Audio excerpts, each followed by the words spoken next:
हमारे दफ्तर पर हमारे नेता डॉक्टर जितेंद्र नवाड साहब के साथ एक प्रेस कॉन्फ्रेंस हम लोगों ने ऑर्गेनाइज किया है। आप तमाम पत्रकार भाइयों का सबसे पहले हम शुक्रिया अदा करते हैं कि आपको शॉर्ट नोटिस में इन्फॉर्म किया हमने और आप लोग बड़ी तादाद में यहाँ तशरीफ लाए। कल एक प्रेस कॉन्फ्रेंस हुई थी, कुछ अजीत दादा पवार के लोगों ने जो यहाँ पे इलेक्शन लड़ने आए हैं गाड़ी का निशान लेके, नजीर मुल्ला जी ने कल एक प्रेस कॉन्फ्रेंस दिया था।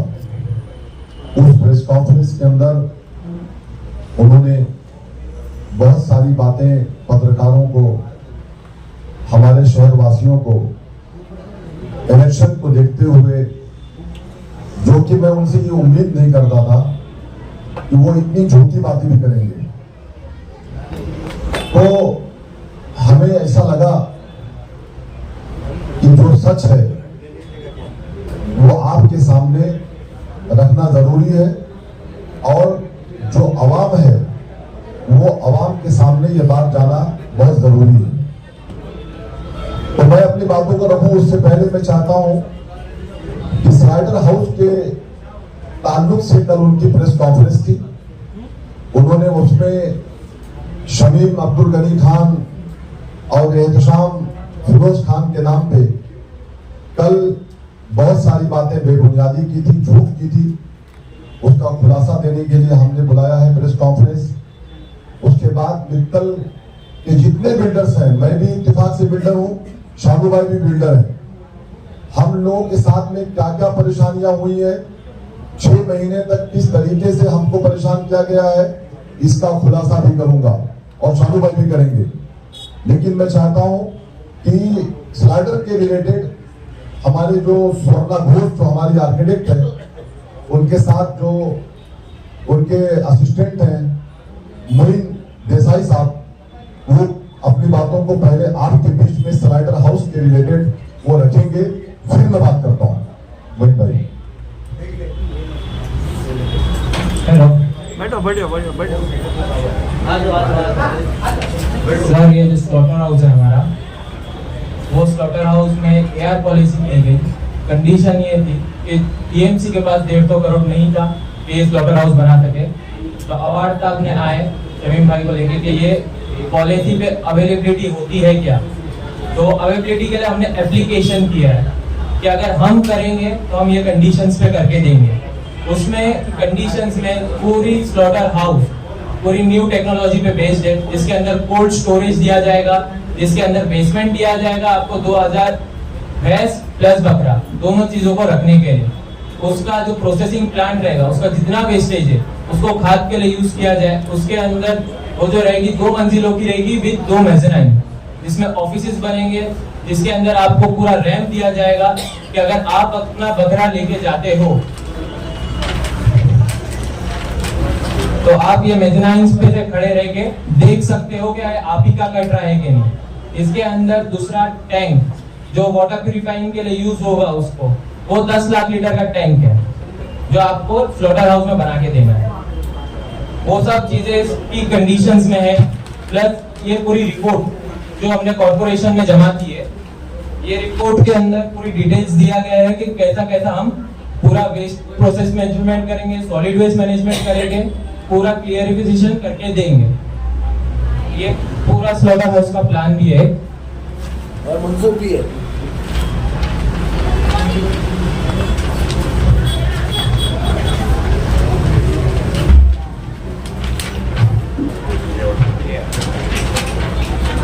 ये लेआउट प्लान हमने टीएमसी में जमा करके पूरा मंजूर किया। ये लेआउट प्लान हमने पूरा मंजूर करके लिया है, जिसके अंदर पूरा डिटेल वर्क भी हो चुका है। शमीम भाई, इस पूरे मामले में कल उनका एक आरोप था रिजर्वेशन के प्लॉट को लेकर के।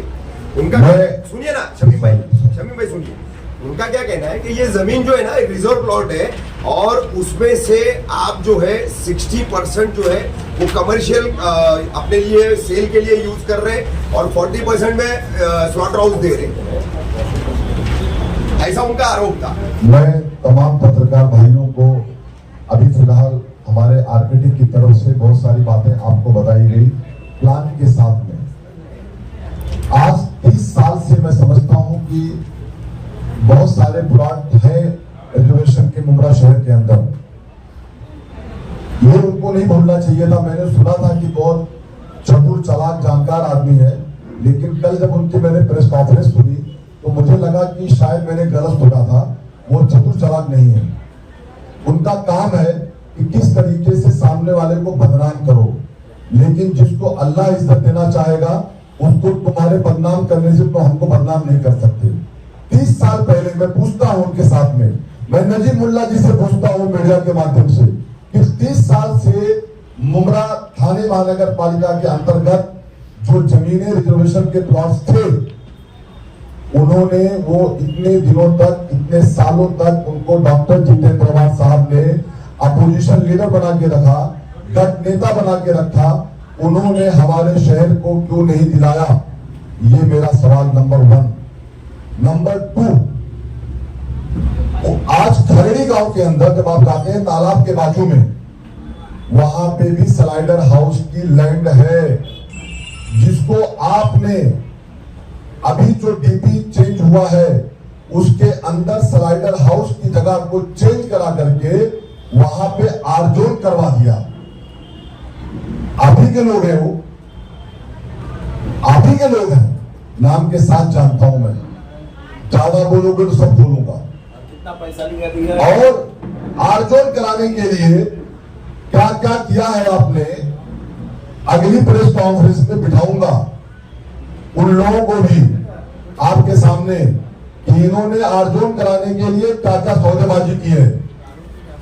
तीसरी बात, रफीक कामदार साहब, रिजर्वेशन के बारे में बातें बहुत सारी हुई, हम सुनते रहे, लेकिन मैं मेरे शहर वासियों को बताना चाहता हूं कि 30 साल के पहले रिजर्वेशन प्लॉट या मित्तल की जिस लेआउट की बात करते हैं, वो मित्तल के लेआउट की बात करता हूं जहां का मैं खुद बिल्डर हूं, पाम रिवेरिया का। मैं वहां से स्टार्ट करना चाहता हूं। पाम रिवेरिया का प्लॉट हमने पूरी गवर्नमेंट की वैल्यू देकर के उसको परचेज किया है। नजीब मुल्ला जी, आपको अभ्यासु कहा जाता है, लेकिन आप अभ्यासु नहीं हो। आप पहले एग्रीमेंट को चेक करो, भलता एग्रीमेंट मत दिखाओ ला करके पत्रकार भाइयों को।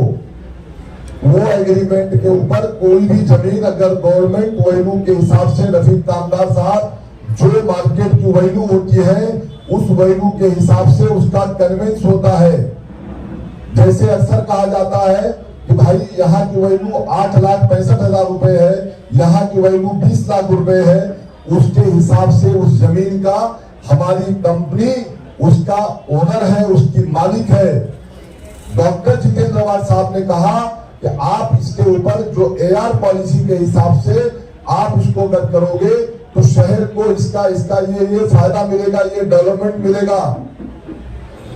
हमारी कंपनी ने उस जमीन को खरीद के 5 साल हो गया, हमने कल नहीं खरीदा उसको,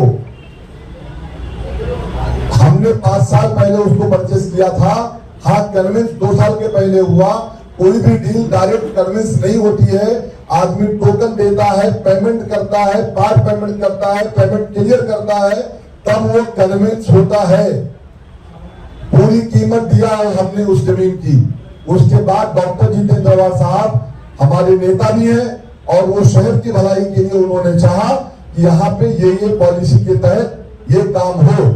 तो वहां पे जो बस डिपो की बात करते हैं, मैं टीएमटी मेंबर था, मुझे अवाड साहब ने टीएमटी मेंबर बनाया था। मेरा भी एक सपना था कि मेरे शहर को एक टीएमटी बस डिपो मिले। हमने साहब से बोला टीएमटी बस डिपो का काम हो गया, सीसी मैंने इसके पहले पीसी में आपको दिखा दिया।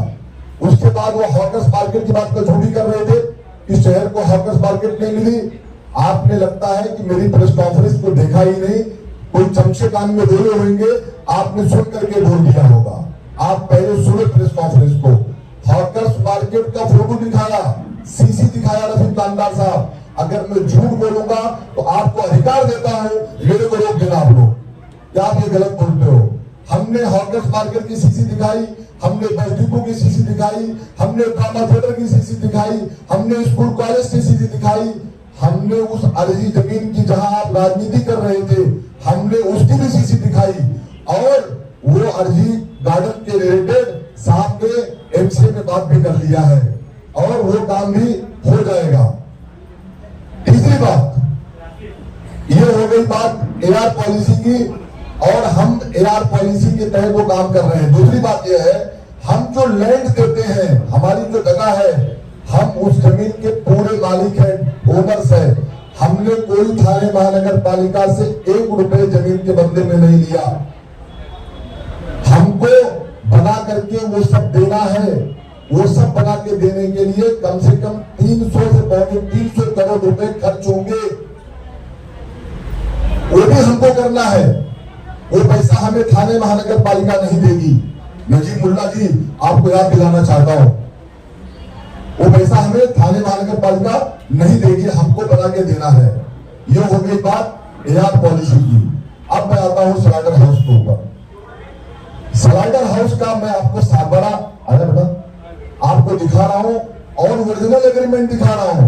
कल रफीक कामदार साहब आप जब उनसे पूछ रहे थे तो उनकी जबान लड़खड़ा रही थी। वो कह रहे थे सुल्तान रिजवी साहब कि शायद कोई शमीम अब्दुल गनी खान तो फोटो क्लियर नहीं दिखता है, शायद वही होंगे, क्योंकि आपके पास सही चीज थी ही नहीं। सही चीज ये है, ये 7/12 मेरे और पप्पू एहतशाम खान और हमारे कंपनी के नाम पे नजीब मुल्ला जी, ये जमीन हम इसके मालिक हैं। हमने जमीन परचेस किया है। हमने फॉरेस्ट की जमीन का कोई 7/12 अपने नाम पे नहीं किया है। हमने लैंड जो मालिकी लैंड होती है उस लैंड के ऊपर ये काम करना हमने काम किया है। अब मैं आता हूँ स्लाइडर हाउस के ऊपर। जब ये जमीन हमने लिया मित्तल नरोत्तम नगर से, रफीक कामदार जी सुनिए, उसके बाद हमको जितेंद्र आवाज साहब ने कहा इसको भी लेके 4 साल हो गया, आप झूठ बोलते हो, 4 महीना पहले लिया। हाँ, रजिस्ट्रेशन आगे पीछे होता है, डेट का आगे पीछे होता है, मैं इसके लिए इनकार नहीं करता। 4 साल बाद जाके वो पेमेंट हमने अदा कर पाई है। और ये जगह रिजर्वेशन प्लॉट था और है, मैं इससे भी इनकार नहीं करता। शमीम भाई, लेकिन एक मिनट मुझे कंप्लीट करने दीजिए ना, मुझे कंप्लीट करने दीजिए, आपके एक बात करवा दूंगा मैं। ये जमीन के ऊपर जितेंद्र आवाज साहब ने कहा यहाँ पे स्लाइडर हाउस बनना चाहिए। हमारे आर्किटेक्ट के असिस्टेंट ने आपको सब दिखा दिया, प्लान दिखा दिया, सब दिखा दिया। इसके लिए जो कहते हैं कि 60 और 40 125 करोड़ रुपए लगता है इसके लिए। थाने महानगर पालिका सक्षम नहीं है। बैठे हैं शानू प्रधान साहब, ये अपोजिशन लीडर वो भी रह चुके हैं। थाने महानगर पालिका के पास इसकी फंडिंग नहीं होती है, वो मजबूर होती है, गटर नाले का काम ठीक से कर नहीं पाती है, तो वो पैसा 125 करोड़ रुपए का स्लाइडर हाउस कैसे बनता। हमारे शहर के लिए बेहतरीन G+2 का स्लाइडर हाउस बना के देने का प्लान किया हम लोगों ने। हमारा प्लान है, और उसके तहत अगर वो पैसे गवर्नमेंट नहीं दे सकती है, कारपोरेशन नहीं दे सकती है, तो बिल्डर को एआर पॉलिसी बिठा करके उस काम को करके स्लाइडर हाउस बना करके देने की ऐसे हवा में बात नहीं होती है, उसका एग्रीमेंट होता है। आप जाओ वोट आ जाओ 4 माले के ऊपर शमीम की फाइल दुकाने के लिए जाओ, ये चेक करके आ जाओ 4 माले पे कि फला ऑफिसर के पास जहां जाते हो पूछ करके आओ, एग्रीमेंट भी हो चुका है। इसीलिए कहता हूं आप अभ्यासु नहीं हो, आप जाके चेक करके आओ। आपने, और मैं कहना चाहता हूं यहां से लेके पूना, मैं पूना कम से कम 25 टाइम गया हूं, 25 टाइम्स मुझे आवाज साहब ने भेजा है। जाओ जाकर के उसका स्लाइडर हाउस का काम करके आओ। सैयद अली अशरफ भाई साहब ने मेरे को 50 बार फोन किया है, शमीम भाई स्लाइडर हाउस बनना चाहिए, करके लो करके लो करके लो। उसका पूरा प्लान किया है। हमारा मकसद बिल्डिंग बनाने का नहीं है, हमारा मकसद सबसे पहले है स्लाइडर हाउस बनाने का। लेकिन अगर हम स्लाइडर हाउस बनाते हैं तो उसके लिए हमको फंडिंग लगती है। नजीब मुल्ला जी, तो क्या अजीत दादा पवार साहब फंडिंग देने वाले थे क्या?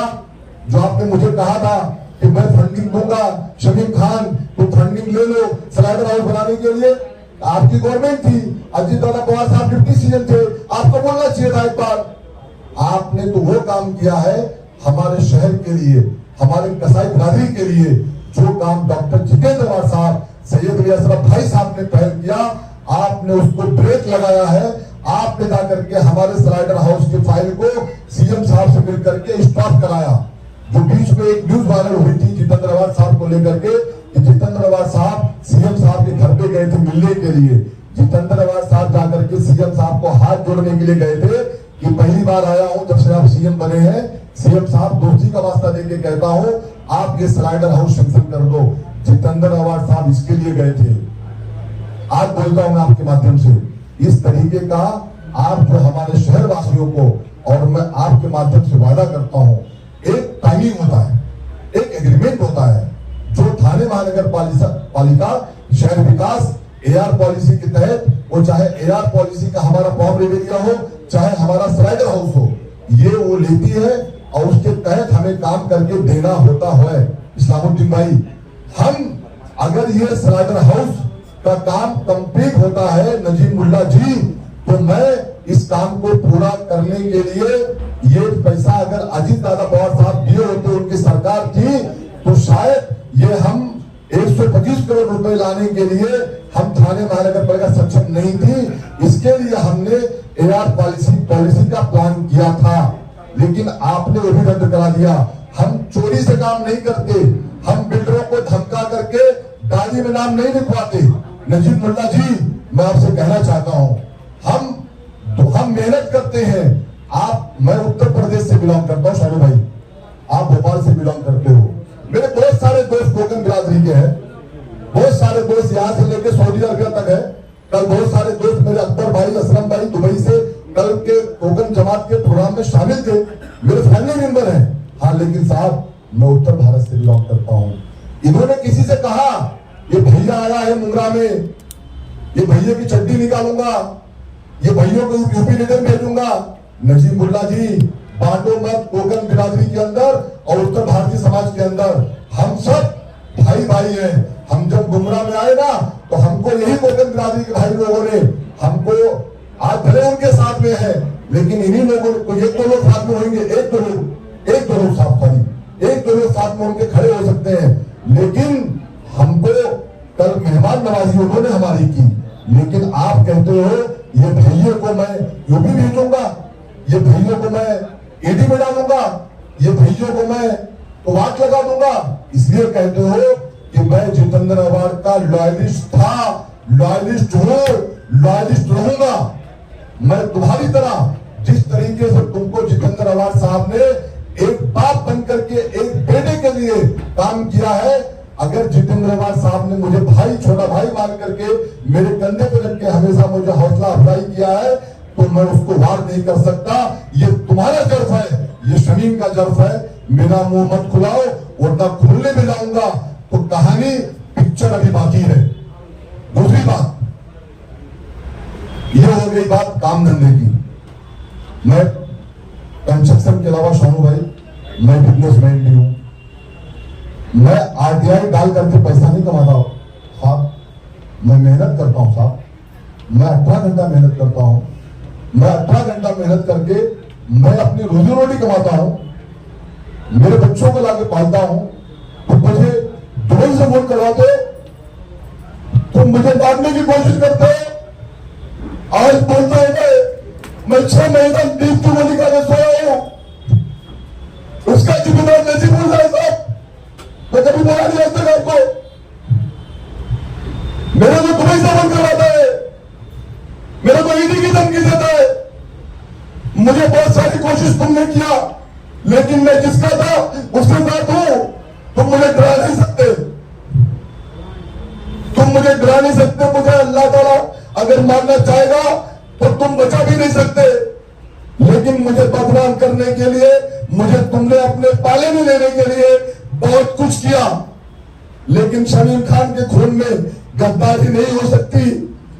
वो जिसका था उसका है, उसका रहेगा।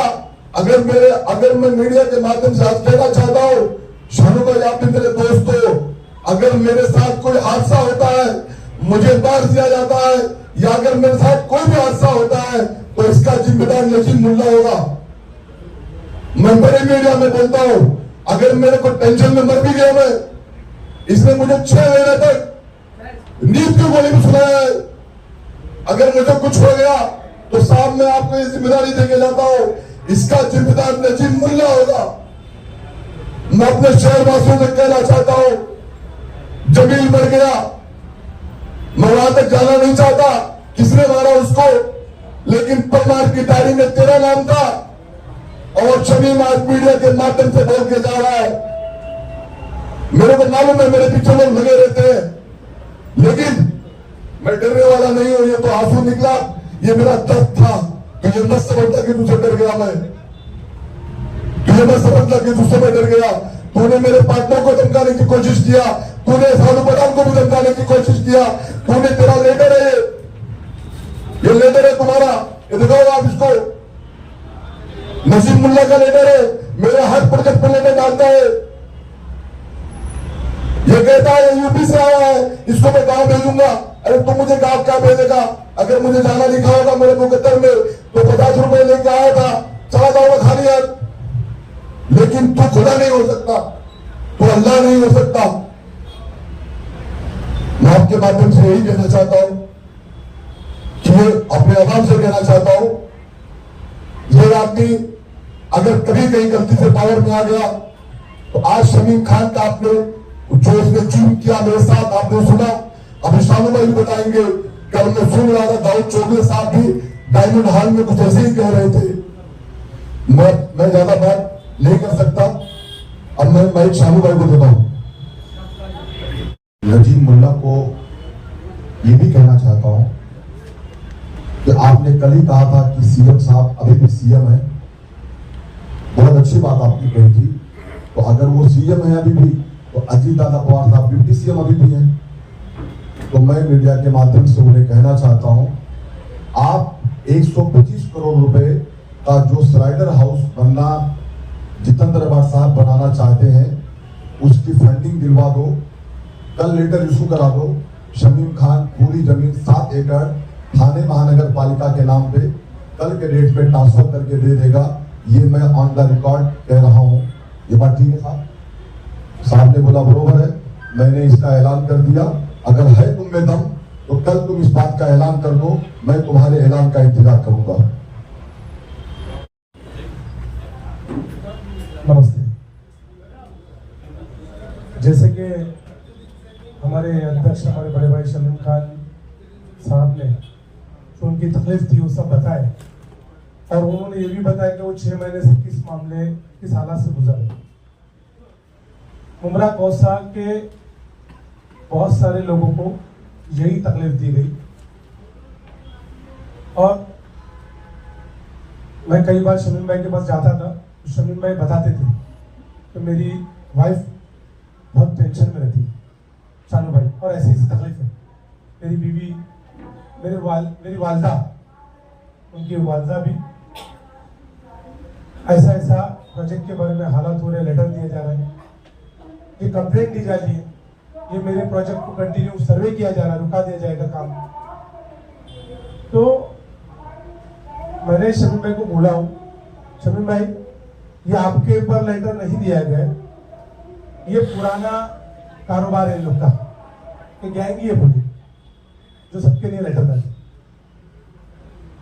और मित्तल में जितने भी लोग के लिए लेटर डाला है उन सबके साथ डॉक्टर जितेंद्र अवार्ड जी और मैं और हमारी पूरी टीम, शमीम भाई तो बहुत नजदीकी है, हमारे बड़े भाई है, जो हमारे पास आते नहीं है ना, जो हमारे पास आते नहीं है उनकी बात करता हूं।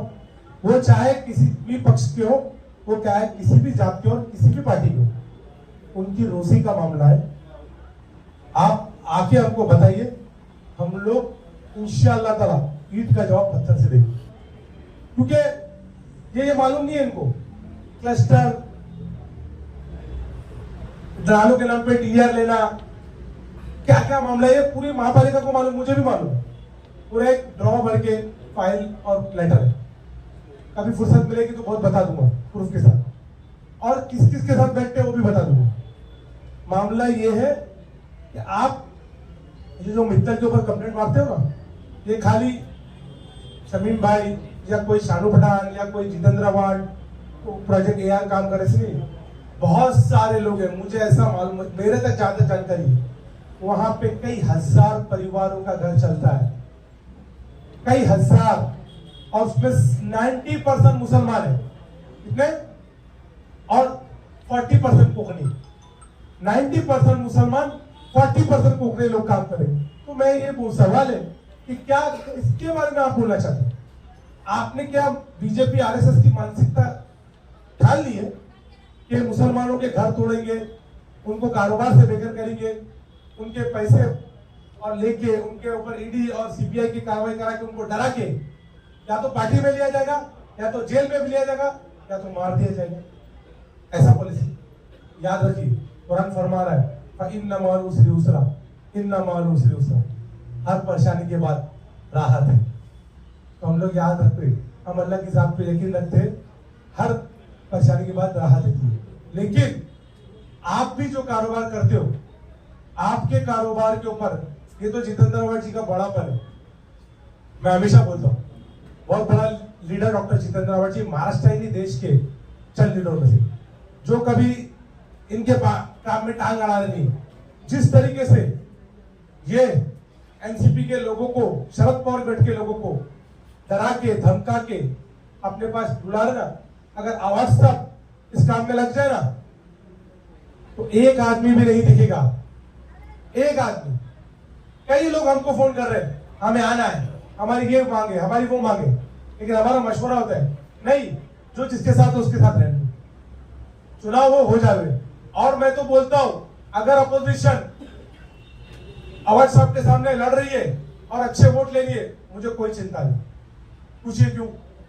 हेल्दी अपोजिशन हमेशा रहना चाहिए। लेकिन आप, मुझे तो अपोजिशन के लायक का काम में नहीं दिख रहा है। जो हालत हमारे अध्यक्ष शमीम खान जी बता रहे कि जो तकलीफ में 6 महीने से रहे, जो हालत से गुजरे, उस हिसाब से अपोजिशन लोग काम नहीं करते। यह अपोजिशन का काम नहीं है। अपोजिशन काम जो करता है, वो आपके किए हुए काम के ऊपर खामियां निकालता है और उससे अच्छे काम करता है। आपने महानगर पालिका का इतिहास है कि आपने सबकी लेटर लोगों के पेट पे लात, तेरी बिल्डिंग तोड़ा दूंगा। नाजिम बुबैर ने प्रेस कॉन्फ्रेंस किया था, अवार्ड साहब ने उनके, नाजिम बुबैर कोकनी है, खाली एक सभा लिया सर, हाँ, खाली एक सभा, तकलीफ में मेरे पास 8:30-9 बजे आकर रोया सर, पूरा गांव गुस्से में, क्या बोले मेरी बिल्डिंग को तोड़ा दी, मेरी बिल्डिंग को तोड़ा दी। अरे कितने बंगले पूरे। शमीम भाई, मैं, मेरी वालदा भोपाल से, मैं, मेरे बाप दादा खानदान महाराष्ट्र है, याद रखिए, मेरी बात नहीं हो रहा है, मैं, मेरी लड़ाई तो लड़ूंगा ही, लेकिन हमारे साथी में से किसी की भी बाल को तकलीफ हुई, आपको छोड़ा नहीं जाएगा। जिंदगी मौत अल्लाह के हाथ में, जिस तरीके से आप बोलोगे जवाब उस तरीके से देगा। ये समाज को, ये मुमरा कोसा में नया धंधा लाया, जो थाना में जो चलता था वो मुमरा में चलेगा। ऐसा नहीं होगा, मुमरा के लोग ये बर्दाश्त नहीं करेंगे। डेवलपमेंट की राजनीति करते करते, अरे आप देख रहे हैं ना क्या हालत हुई सूरज परमार की फैमिली की, देखे ना आपने, ये सामने उसकी पूरा घर, पूरा एक तबका शोक में था।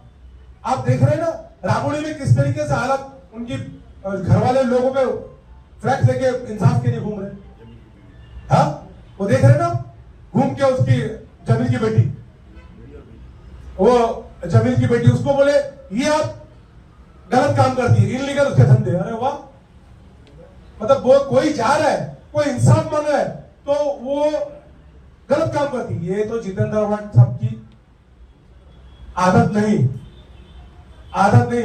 और मुझे तो ये समझ में नहीं आता, ये पहले के जितेंद्र अवार्ड साहब अगर होते तो क्या होता था? आप भूलिए मत, डॉक्टर जितेंद्र अवार्ड जी वही लीडर है जिसने आपको महानगर पालिका के अंदर आज जो आप सबको लेके घूम रहे हैं, मैं महापालिका का सक्षम लीडर हूं, मैं महापालिका से ये करा सकता हूं, मैं ये सारे काम करा सकता हूं, इसकी बुनियादी डॉक्टर जितेंद्र अवार्ड जी मेरा है। मैं मानता हूँ आप अपनी कुछ मेहनत कियोगे, कुछ अपने वहां पे वक्त दियोगे, बुनियाद किसी के लाया। जैसे कि शरद पवार साहब के बारे में बोला जाता है, अवार्ड साहब क्या बोलते हैं, मुझे यहाँ तक 200 फुट की खोली से इस मुकाम तक शरद पवार साहब ने पहुंचा है, इसका मैं भी गवाह हूं। 2006 से मैं अवार्ड साहब के साथ हूं। अवार्ड साहब ने हमेशा आपको अपने छोटे भाई की तरह छतरी के नीचे रखा और आपको हर मामले में बचाया। चाहे वो आपकी शादी का मसला हो, डॉक्टर साहब का आपका मामला चल रहा था, ये एक वाहिद शख्स था जो आपके लिए लड़के खड़ा रहा। ये मुझे मालूम है आप बीजेपी की पट्टी बन गई है तो आपको आप किसी का एहसान, किसी का दुख नहीं समझ में आएगा। आपको आपकी पट्टी मुबारक, शहरवासी आपको जानते हैं। लेकिन मुमरा कौसा में हमारे एक भी कार्यकर्ता, एक भी दोस्त, एक भी साथी लीडर बहुत बड़ी बात है। अगर तकलीफ में हुआ तो फिर जितने कारोबार आपके सब हैं वो सारे सड़क पे हम यही काम करेंगे, आपके कारोबार का निकालेंगे। रोजी के देने वाला अल्लाह है, उसके मामले में बात ही नहीं हो सकती। तुम क्या किसी की रोजी छोड़ो। आपको साफ इतना ही बता रहे, हमारे एक भी लोगों को आप में हिम्मत है ना, आप में हिम्मत है ना, आप एक नए लोगों को लाओ, नए लोगों को काम करो। क्या डराते हो लोगों को? हिम्मत नहीं है, नहीं हिम्मत है आप में नए काम करके नए लोगों लाके उनको खड़ा करने का? हाँ, हिम्मत क्यों होगी? हाल ही में आपके नेता अमित शाह जी ने सेम बोला बॉम्बे में आके कि शरद पवार के जितने कार्यकर्ता एक्टिव है उनको दबा के पार्टी में लो। क्यों कहा मालूम है? क्योंकि आप में दम ही नहीं है आप नए कार्यकर्ता बन सको। जो शरद पवार, जितेंद्र रावत के कार्यकर्ता है, आप उन्हीं को लाओगे ना। फिर उसके बाद पाकेटबार बोले तो गुस्सा में आता है आवाज सबके ऊपर, आपके ऊपर पाकेटबार बोले तो फिर आवाज सबके ऊपर आपके नेता गुस्से में आता है। सबको मालूम है आपके बारे में क्या है, तो इसलिए एकदम क्लियर मामला है। हमारे कोई भी साथी को तकलीफ हुई, आपको उसी तरीके से जवाब मिलेगा। आप जब मुमरा टोल क्रॉस करोगे और जब लेफ्ट मार के जब हाईवे पे चढ़ते हो, आप देखेंगे लेफ्ट साइड में रुस्तम जी कॉलोनी बनी हुई है। वो आपको मालूम, आपको सबको मालूम वो जमीन किसकी है? वो जमीन वक्त बोर्ड की थी। उसने उस जमीन को जो है रुस्तम जी बिल्डर को बेच के उसने 20% वहां से कमाया है। जब एक उंगली में आप पे उठाऊंगा ना, 4 उंगली मेरे पे भी आती है। आप दूसरे को उंगली का परसेंटेज बोलने से पहले आप अपने को सर से बाहर से लेके पैर की नाखून तक देखो कि आप कितने परसेंट में डूबे हो।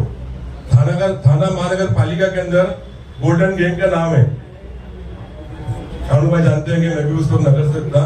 गोल्डन गैंग का नाम है जिसमें सबसे बड़ा मेंबर यही है, जो लोगों को कॉन्ट्रैक्टर को डराना, उनसे पैसा लूटना, ये सब करना, ये सब उसी का काम है। और दूसरी चीज मैं आपको बताना चाहता हूँ, जब आप उसके घर के ऑफिस के जाओगे ना, राइट साइड में एक टीएमसी टावर बना रहा है। तो मैं माहिती डाल के उसका पेपर निकाला हूँ, कम से कम वो पेपर निकाल के 6 महीना हो गए। मैंने उसकी कंप्लेंट में डाला हूँ। उस बिल्डिंग को डीपी रोड भी नहीं है, उस बिल्डिंग को गार्डन भी नहीं है, और सैंक्शन 4 माला हुआ है और उसको 20 माला बनाने का है, मतलब 16 माला इलीगल, जो थाना महानगर पालिका उसको ऊपर परमिशन नहीं दे रही। आज 2 या 3 साल से वो काम 4 माले के ऊपर बढ़ा नहीं है। तीसरी बात मैं ये कहना चाहता हूँ, आज जैसे शमीम भाई, शानू भाई मेरे भाई है, जैसे शमीम भाई ने अपना एक इजहार किया, साहब मेरे को भी जब मैं माहिती डाला था मुझे भी धमकी आई थी कि तू थाना अकेले जाएगा ना तो तेरे को लोग मारेंगे। जबकि अल्लाह का एहसान है, मेरे को दुआ है सरकारों की, मैं अकेले थाना जाता हूँ, आज तक मुझे थाने वाला कोई नहीं छुआ है। डराने का काम अभी बिंदास चल रहा है। कल 50 गाड़ी रात के 4 बजे नूरबाग हॉल के पूरा लाइन से खड़ी थी, वहाँ पैसे बांटने जा रही थी और सब बाहर के लड़के थे, कोई मुमरा का लड़का नहीं था। ये सिर्फ डराने के लिए, एक माहौल खराब करने के लिए। मुमरा कोसा में कभी माहौल खराब नहीं हुआ है इतने साल से, ये पहला इलेक्शन है। मेरे को लगता है ये माहौल मुमरा कोसा का खराब करेगा। मैं तो आपके चैनल के माध्यम से नजीमुल्ला जी को कहना चाहता हूँ, आप 1.5 साल सत्ता में थे तो आपके पास तो डिप्टी सीएम था, आप उसको बॉस बोलते थे, तो आपने फिर मुमरा कोसा के लिए फंड क्यों नहीं लाया? आपको स्लेटर हाउस का फंड तो पहले लाना चाहिए था। और आपके चैनल के ऊपर ही एक न्यूज है, आपको कोई याद होगी, मैं याद दिलाता हूँ, कि हम मुसलमान को 5% रिजर्वेशन दिलाएंगे। मेरे ख्याल से उस बोलने के बाद 2 बार विधानसभा खत्म हुई। अब जाकर कैसा था, तो इन्हें 5% मुसलमानों को क्यों दिलाया? जितना मैं करीब, जितना हमारे साथ जानते हैं, उसके बाद जितना मैं इसको करीब से जानता हूँ ना, शायद ही कोई जानता है ना, इतना बड़ा झूठा है और इतना बड़ा मक्कार है, कुछ नहीं करेगा, सिर्फ मुमरा कोसाओं को, लोगों को गुमराह करेगा बस, काम उससे कुछ नहीं होगा। जिसने 20 साल राबुड़ी में काम नहीं किया है, नगर सेवक होके, विरोधी पक्ष नेता होके, गठ नेता होके, उसने 20 साल के राबुड़ी के रोड को चौड़ा नहीं किया है, वो मुमरा कोसा क्या डेवलपमेंट करेगा? और आओ वोट मांगो। आप बोलते हैं तुम्हारा मेरा रिश्ता क्या, ला इलाहा इल्लल्लाह, वक्त बोर्ड की जमीन बेच दी जब तुमको अल्लाह का खौफ नहीं हुआ क्या? हाँ, जो हमारे नबी के टाइम से चलते आ रहा है वो जमीन का सब सिलसिला, जब आपने वो जमीन बेच दी, जब आपको याद नहीं है कि वो मुसलमान था? कल मेरे ऑफिस के बाद 20 मिनट खड़ो के भाषण दिए, रैली निकली थी समीम भाई, सिर्फ एक ही गाड़ी थी और 10 लोग थे और एक मुशायरे को बुलाए थे। मुशायरे का 5-10 का लिफाफा दिएंगे। वो ऐसा मैं कहना चाहता हूं कि मतलब ये समझ लेना 30 रोजे वो रखता है, वो ऐसा कह रहा था मैंने, 30 रोजे वो रखता है, तरावी वो पढ़ता है। मैं सोचता हूँ अल्हम्दुलिल्लाह यहाँ पे बहुत लोग मुसलमान हैं, हमारे पे नमाज फर्ज है, रोजा फर्ज है, हमारे साथ जाएंगे, वो हमको मालूम हमने क्या नेकी की। मगर वो जो सुना रहा था, गलत सुना रहा था, कभी नजीब मुल्ला से पूछो 30 रोजा रखता है क्या? मैं करीब में था। किसी की इस्लाम की बुराई में करना अच्छी बात नहीं है, मगर वो जो कल भाषण दे रहे थे ना रैली में खड़े होकर, उनको सोचना चाहिए ये सब बात नहीं करना चाहिए। आप वोट मांगने आए, आप वोट मांगो, आपका हक है वोट मांगने का, उसमें हमको एतराज नहीं ना, हमको बीच में आने का है। मगर ये सब बातें मत करो। मैं 9 साल से जानता हूँ, मैं ऐसा हूँ, वो ऐसा है। आप कभी भी राबड़ी जाना होगा, जो उनकी घर की ऑफिस है, राइट साइड में देखना टावर बन रहा है, आज 2-3 साल से काम रुका हुआ है। जो 4 माले से ऊपर गया नहीं, उनको 20 वाला करने का है, तो थाना शहर विकास उनको परमिशन नहीं दे रही है। मेरा पेपर है, मैं बिगर इससे आपको नहीं बता रहा, मैंने उसकी कंप्लेंट भी डाला हूँ। ऐसा नहीं कि मैं खाली आपको मुंह से वर्कर ही बोल रहा हूँ। कभी मेरी ऑफिस अभी पर्सनल बनी है, मैं आपको वहाँ बुलाऊंगा तो इंशाल्लाह वो पेपर भी दिखाऊंगा। बस इतना कहना चाहता हूँ। अस्सलाम वालेकुम। घूमते रहो क्या? 15 साल से डॉक्टर जितेंद्र अवाड़ साहब ने जिस मुमरा को बसाने, उसको संवारने में जो मेहनत की थी, यहाँ कोई दूसरा ही नहीं आया है। आज अमित शाह, देवेंद्र फडणवीस, अजीत दादा पवार ने उस सपने को चकनाचूर करने के लिए यहाँ भेजा है एक मुस्लिम कैंडिडेट जो अपने आप को यहाँ मुस्लिम घोषित कर रहे हैं। मैं यही कहना चाहता हूँ कि मुमरा शहर बहुत आराम और सुकून से रह रहा है। यहाँ बहुत सारे मुस्लिम हैं, अपने बच्चों को लेकर के आए हैं, रह रहे हैं। मेरी उनसे अपील यही है कि आप चुनाव लड़ रहे हो, चुनाव लड़ो चुनाव की तरह से। कभी शमीम भाई को डिप्रेशन में लाना, शानू भाई को लाना, उनको लाना, इनको लाना, इस तरह से चुनाव नहीं होता है। आप कहाँ थे? तू इधर उधर की ना बात करिए, बता कि काफिला क्यों लुटा तेरी रहबरी, हमें रहजमों से गर्ज नहीं, तेरी रहबरी का सवाल है। आप भी थे साहब के साथ में, आपके सब सिग्नेचर आपने साहब को, आपको साहब ने इतना पावर दे दिया था कारपोरेशन में, आपके अलावा किसी की चलती नहीं थी। आज आप दुश्मन बन गए। सब मुमरा की आवाम जानती है, मुमरा की शहर सुकून चाहती है, अमन चाहती है। इसलिए मैं ये कहना चाहता हूँ कि आप लोग किसी के बहकावे में मत आओ। रही बात शमीम भाई ने अभी जो इमोशनल आप लोगों के सामने बात कही है, मैं भी उत्तर भारत से बिलोंग करता हूँ। उत्तर भारतीयों के साथ ये हमेशा रहा है कि जिसके साथ रहते हैं हमेशा वो डंके की चोट पे रहते हैं और रहेंगे। नजीब भाई, आप उत्तर भारतीय कोंकणी नाम यहाँ से लेकर के तलोजा तक आप चले जाएंगे, पूरे रोड पे आज हमारे महाराष्ट्र भाइयों ने जमीन लिख करके 7/12 पे उत्तर भारतीयों का ही नाम आ गया है। हमारे वो भाई हैं, उनकी इज्जत करते हैं, हमारे बड़े भाई हैं। आप ये मत सब इस तरह की बात करो। और रही बात शमीम खान साहब की, जिस दिन शमीम खान साहब के ऊपर अगर किसी तरह की कोई बात आई इस तरह से, पूरा उत्तर भारतीय समाज उनके साथ खड़ा है। जितेंद्र अवाड़ साहब के लिए हम लोग उनके एक लॉयल कार्यकर्ता हैं, उनके लिए रहेंगे और आने वाले दिन में उनके साथ कंधे से कंधा मिला करके रहेंगे। मेरी अपील है और पूरे उत्तर भारतीयों से कहना चाहता हूँ कि आप लोग इधर उधर मत भटकिए। जब जब जरूरत पड़ती है आपके साथ आपका नेता डॉक्टर जितेंद्र अवाड़ आपके साथ खड़ा रहता है। चाहे वो गाला तोड़ने की बात हो, चाहे वो आपकी जमीन हड़पने की बात हो, मस्जिद मंदिर का मसला हमेशा डॉक्टर जितेंद्र अवाड़ आपके साथ खड़े हैं। तब नजीब भाई नहीं आए थे, गौसिया की मस्जिद तोड़ी जा रही थी। डॉक्टर जितेंद्र अवाड़ साहब एक हिंदू हैं, लेकिन जाकर के उन्हें पुलिस वालों को सबका कॉलर पकड़ करके नहीं करना चाहिए करके उन्होंने मस्जिद को तोड़ने से बचाया था। सिल फाटा पूरा डिस्ट्रॉय हो रहा था। नजीब भाई, आप भी कारपोरेटर थे, आप नहीं आए उस वक्त। हमारा आमदार यहाँ करवा मुमरा का, लेकिन कल्याण ग्रामीण में जाकर के उन्होंने रोका। यह है उनकी खासियत। जब मुस्लिम आबादी पे अगर कोई तकलीफ होती है, यही नहीं खाली आप पूरे महाराष्ट्र में, तो जितेंद्र अवाड़ साहब वहां जाकर के हमेशा आपकी ताकत बन करके खड़े होते हैं। नफरत में मत बांटो मुमरा को, मुमरा बहुत अमन और सुकून से रह रहा है, यही मेरा कहना है। प्रेस कॉन्फ्रेंस बहुत दिनों से लेने का हमारा सबका इरादा था, लेकिन एक सोच ये भी थी कि पर्सनल अटैक काय को करें। तो राजनीति में है, राजनीति में पर्सनल किसके ऊपर जाने का नहीं है, हमारी सोच रही है। और अभी आप पर्सनल हो गए, तो सामने वाला भी पर्सनल हो जाएगा। आप उसको तलवार से मारोगे, हो सकता है वो गोलियां मार देगा। आपको ये तो नहीं है ना कि आप तलवार से मारोगे तो वो भी तलवार से ही मारेगा, नहीं, वो गोली मार सकता है, बम से आपको उड़ा सकता है। लेकिन हम लोग, हम तीनों जन ये सब जानते हुए भी चुप है। शमीम भाई के दोस्त लोगों को कान में बता देना का कि इनकी भीड़ होने वाली है, फिर शमीम भाई रात में मेरे घर पे आने की ऐसा ऐसा है। मैं उनको समझा, आदमी ऐसा ईडी से आदमी डरता नहीं है। जिस तरीके से समाज खत्म हो जाता है, समाज यानी घर में जो रहते हैं वो खत्म हो जाते हैं, उसका कोई ना कोई एक दुख आदमी को होता है। अभी हर महीने को एक दोस्त आके बोलेगा तुम्हारा ईडी तैयार है, नोटिस तैयार है, इनकम टैक्स 4 नोटिस, सीबीआई 2 बार बुलाया गया। क्या है कौन शमीम खान, है कौन? अरे इतने बड़े बड़े बिल्डर हैं जो आपके ही दोस्त है, ये ठक्कर, भेड़ा, कितने नाम लोग आपके बिल्डर दोस्तों का। दोस्त रखना अच्छी बात है, लेकिन किसी के धंधे पे आना ये बहुत बड़ी बात है।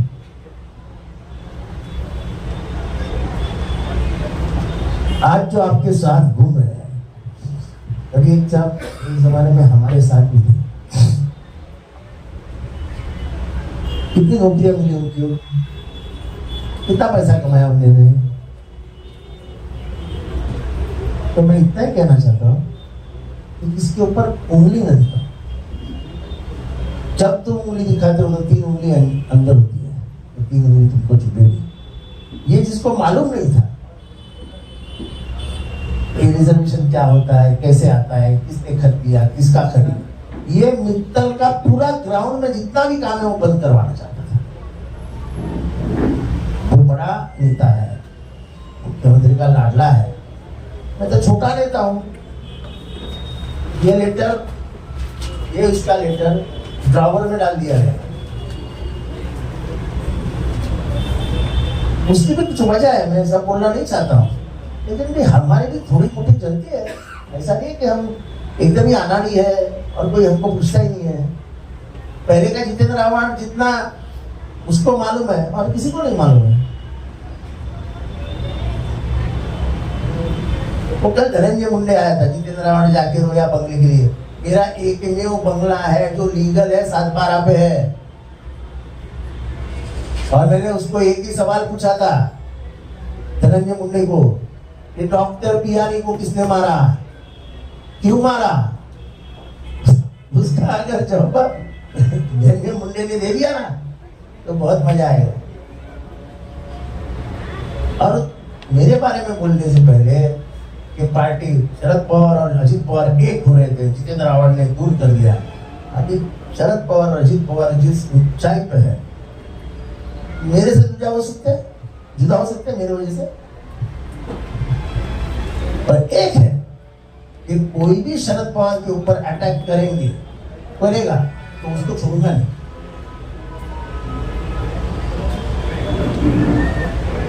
अभी तुम बोल रहे हो जो भी सभी सुबह प्रेस कॉन्फ्रेंस में अजित पवार ने बहुत कुछ बोला शरद पवार के बारे में। अरे शरद पवार कैसा आदमी है, सबसे पहले तुमने जानना था। बोले 2 साल हमसे खेलते रहे, हमको बोलते थे चलो जाएंगे, चलो तुम मिल के आओ। उनके कहने पे तो हम मिलने जाते थे। मुझे अंदर की बात मालूम, 4 लोग उनके घर में सुबह जाके बैठते थे। किसी का नाम नहीं लेना चाहता, और इसमें से एक अजित पवार है। सुबह जाते जाते चाय पीने के पहले, साहब चलो बीजू देता हो गया, साहब चलो बीजू देता हो गया। साहब अपना दिन तो ऐसे ढकलने पड़ते हैं ना। साहब बोलते जाओ चर्चा करके आओ, अच्छा प्रपोजल लेके आओ। फिर ये 4 दिन के बाद आते थे, अच्छा प्रपोजल। फिर साहब वो पेन लेते थे, नहीं ये प्रपोजल अच्छा नहीं है, जरा इसको बदल के ला। ऐसा 2 साल इनसे खेल के ला, 2 साल। और जब मोदी ने अंतिम इशारा दिया इंदौर में 70,000 करोड़ का, तो ये साहब को छोड़ के भाग। साहब ने तभी भी बोला था कि मैं इस देश के संविधान को और इस देश के सेकुलरिज्म को कभी धोखा नहीं दे सकता। मुझे आज भी याद है, मैं आपके लिए बताता हूं कि मैं और साहब एक दिन निकले और हम लोग 2014 की बात है, हम लोग फ्रीवे नहीं हो क्या, 15 सीलिंग पे आए। तब उनको रेडियो पे न्यूज सुनने की आदत है।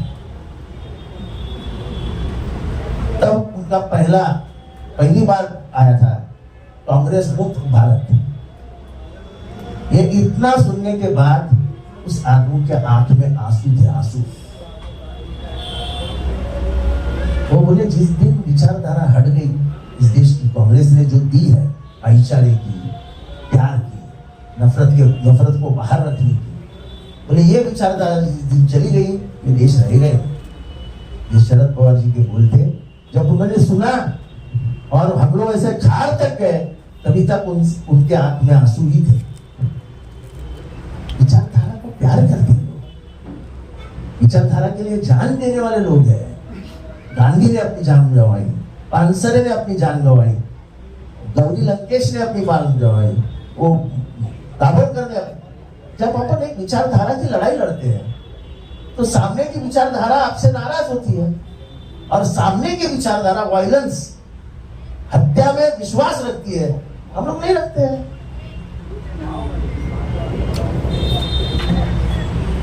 विचारधारा की लड़ाई विचारधारा से लड़नी चाहिए, पर तुम्हारी विचारधारा है ही नहीं। तुमको मालूम है कि आखिर में देश, कोई भी आदमी शांति की तरफ जाता है। उम्र के 21 साल में खून बहुत गर्म होता है, और उम्र के 60 साल में सब गर्मी निकल जाती है। आदमी सोचता है जान दे सुकून और शांति से। ये देश अमन पे जिए, ये अमन पे पड़ा हुआ है। अनेक धर्म है इसमें, अनेक धर्म, फिर भी ये देश एक है, इसलिए कुछ बचा है। और मैं एक हिंदू होने के नाते बताता हूँ, क्या बोल रहे हैं बटेंगे तो कटेंगे, बटेंगे तो कटेंगे। अरे हिंदू लोगों को बांटा किसने? 5000 साल का इतिहास पढ़ के देखो तो हिंदू समाज को बांटा किसने? 4 वर्ण कौन से थे? जो आखिरी वर्ण था शूद्र, उसको घर में लेते थे क्या? ये 3 वर्ण का तो कोई काम ही नहीं था, एक ही वर्ण को काम मिलता था, तो बांटा किसने हिंदुओं को? ये बांटने की काटने की बात नहीं है। आज दोनों समझदार हो गए, ना बटेंगे ना कटेंगे, भारत को एक रखेंगे। और ये इन्होंने लोकसभा में दिखा दिया, इसलिए बौखला गए। आपने शायद कल का आदित्यनाथ का भाषण नहीं सुना है, मेरे पास है, मैं दूंगा। क्या गंदा भाषण। यानी इस तरीके से तुम मुसलमानों को टारगेट करोगे, तुम देश से धोखा करोगे। 20 करोड़ मुसलमान है, 20 करोड़ कहाँ जाएंगे वो, कैसे रहेंगे वो? इसकी सोच नहीं। इसलिए ये जो ऐसी सोच के लोग आए हैं, बीजेपी की सोच लेके यहाँ आने की कोशिश कर रहे, वो क्या कर सकते हैं इन दोनों ने पता। ये भी मित्तल गांव है, ये भी मित्तल गांव के, दोनों ईमानदारी से धंधा कर रहे हैं ना। आपके भी तो बड़े बड़े धंधे हैं, आपके भी तो बड़े बड़े धंधे हैं। कोई किसी ने आज तक तुम्हारा धंधा निकाला गया है? नहीं निकाला। अब चुनाव में तुम इतना बोलते हो मेरे बारे में, एक बार भी बोलता हूँ क्या? आज तो ये प्रेस कॉन्फ्रेंस इन दोनों ने बोला तुम भी बैठो, इसलिए मैं बैठा, वरना मैं नाम ही नहीं लेता।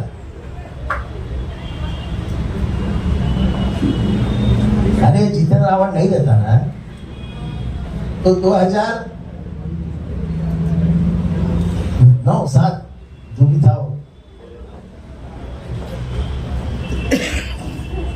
2009 रावण जल जाता है।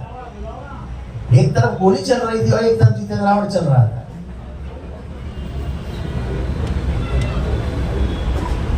ये तो फॉरेन घूमने चले थे, हो सकता है मुझे मालूम नहीं, मुझे याद नहीं, वो शायद उमरा गए थे। उम्रा के लिए, यानी हम जानते ज्यादा नहीं हूँ। अभी इनको तो फोन आया फॉरेन से,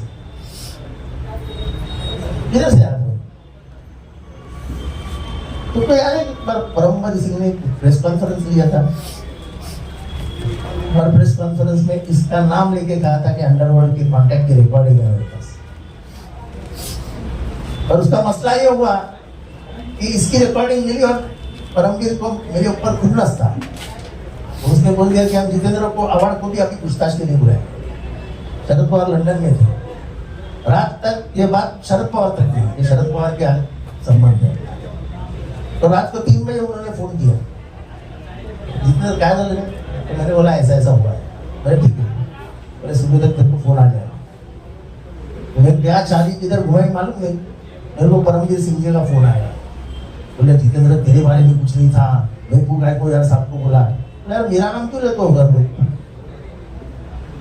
मेरा नाम लेने का कारण क्या है तुम्हारा? नहीं ऐसा नहीं, ऐसा नहीं, ऐसा नहीं।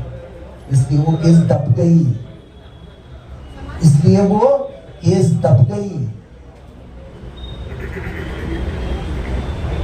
नहीं तो अंडरवर्ल्ड को के साथ संबंध रखने का गुनाह कितना बड़ा है ये आपसे ज्यादा कोई नहीं जानता है। उसको क्या कलम लगता है और कितने साल जेल में गुजारने पड़ते हैं ये आपसे ज्यादा कोई नहीं जानता है। और उसमें सेटलमेंट थी, सेटलमेंट। फोन आए थे, कुछ पैसे देने के थे, फ्लैट देने के थे, सब नहीं होता। मेरे भाई तू चुनाव लड़, ये हाँ उंगलियां दिखाने का काम मत कर। हम लोग उठा लेंगे तेरे ऊपर उंगलियां, हम लोग बात करते हैं तेरे बारे में। ना शाहरुख बात करता है ना शमीम भाई बात करता है, और मैं तो कसम ही ली है कि तेरे बात तेरा नाम ही नहीं है। पर अब तो हर बार शमीम भाई को चिमटा निकालते रहेगा, हर बार शाहरुख को चिमटा निकालते रहेगा, तो मैं नहीं बोल सकता ना इनको शांत रहो, क्योंकि इनका दर्द मुझे मालूम है। ऐसा डरने वाला आदमी नहीं है, लेकिन वो बार बार टॉर्चर होता है। कल सुबह ईडी आने वाली, कल सुबह ईडी आने वाली, कल ईओडब्ल्यू होने वाली, कल ही आने वाला है। आदमी डर नहीं जाता है, आदमी फैमिली के बारे में सोचता है। और ऐसा कौन सा बड़ा ये, मैं इनको भी बोलता हूँ तुम ऐसे कौन से बड़े बिल्डर हो जो तुम्हारे घर पे ईडी आएगी? ईडी भी देखती है, पर ये इनके जो दोस्त कॉमन है, मुझे इनके दोस्तों से भी कहना है, शमीम भाई के दोस्तों से, कि इधर की खबरीगिरी उधर मत करो और उधर की खबरीगिरी इधर मत करो। उसको बराबर न्यूज देता है, करके बोला ईडी आने वाली है, उधर से उठे इसके घर में आए। ये तो बेचारा चाय नाश्ता खाना इसका तो मास्टर है, इसके घर में खाना भी खाएंगे और जाते जाते एक ठुक भी मार के जाएंगे। बोले 4 दिन की नींद खराब, होना जाना तो कुछ नहीं है, तकलीफ होती है।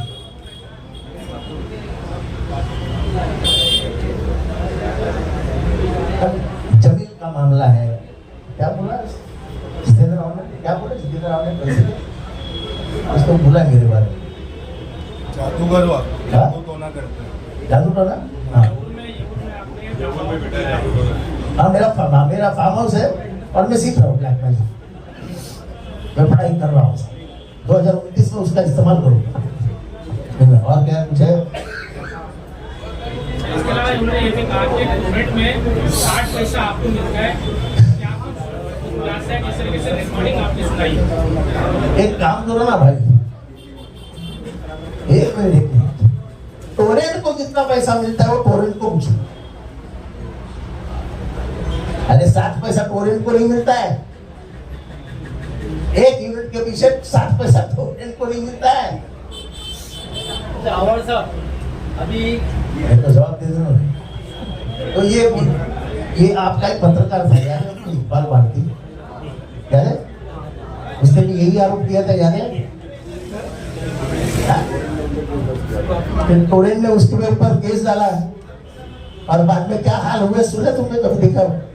सुनने में आया? बताने के लिए तो 10 रुपया भी बोलेगा। अरे वो वो नहीं बनाती है ना, बिल एमएससीबी बनाती है मेरे दोस्त, टोरेंट वसूली का काम करती है। तो यूनिट का पैसा टोरेंट का नहीं रहता है, यूनिट का पैसा रहता है एमएससीबी का। और प्लान पास करने का, पैसा कैसे लेने का, उसमें कैसे मॉडिफिकेशन करने के, चौथे माले पे ऑफिसर से बात करके कैसा प्लान करवाने का, ये काम मेरा नहीं है ऐसे पैसे कमाने का। और मुंह मत खुलाओ, बहुत खुल जाएगा। सर एक सवाल रंजन मुंडा ने इसके अलावा